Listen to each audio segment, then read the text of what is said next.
La interfície de Screencast-O-Matic és bastant senzilla, molt intuitiva perquè té poques opcions. La primera és la configuració que ve en esta rodeta, i en la configuració el que podem fer és seleccionar si volem gravar la pantalla, si volem gravar la webcam o si volem gravar la pantalla i a més en xicotet així la webcam, com heu vist en el vídeo de què es pot fer en Screencast-O-Matic. En el nostre cas elegim només la pantalla.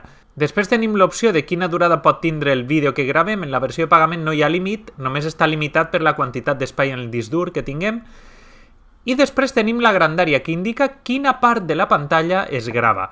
En este cas, com veieu, tenim l'opció de fer-ho manualment i anem reduint a este trosset només de pantalla, o si només vull que aparega este trosset també puc minimitzar i es fa només això i tota aquesta part no es gravaria.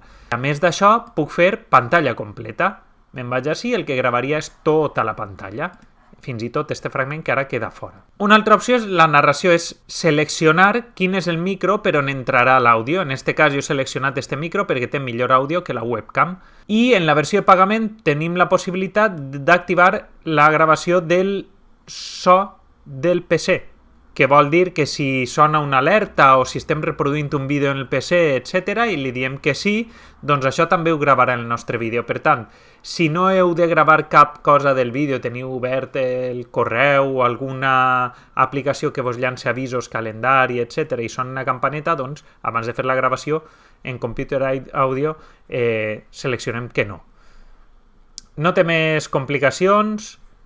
Així tenim les preferències de les tecles, de com s'utilitzen les tecles ràpides, i això sí que ens interessa perquè a l'hora d'arrencar el vídeo, la gravació, podem fer-ho des d'ací o ho podem fer amb tecles, que molt sovint és més ràpid i més còmode. Fixeu-vos que amb Alt més P arranca, fa un compte arrere i comença a gravar. Amb Alt més P tornem a tallar la gravació. I una volta parada la gravació, fem clic en esborra, si el que volem és esborrar. Així hi ha una opció que és per a dibuixar i fer zoom sobre la marxa, però la veritat és que és molt incòmode, no vos la recomano gens. És millor fer-ho en la part d'edició, en el procés d'edició que veurem després que es pot fer. I l'altra és que si està tot correcte en la gravació, fem clic en Done. I una volta fet això, l'única cosa que ens dirà és si volem editar el vídeo. Si estem preparats per editar, accedim directament a l'edició de vídeo, i si no, en Save Upload ens apareix esta pantalla, li donem el nom que vulguem, i si volem editar més tard, perquè ara estem fent la gravació tota seguida, que és una cosa que vos recomane, li donem un nom i simplement fem així, ja s'ha quedat guardat i es veuran totes les gravacions que tenim fetes.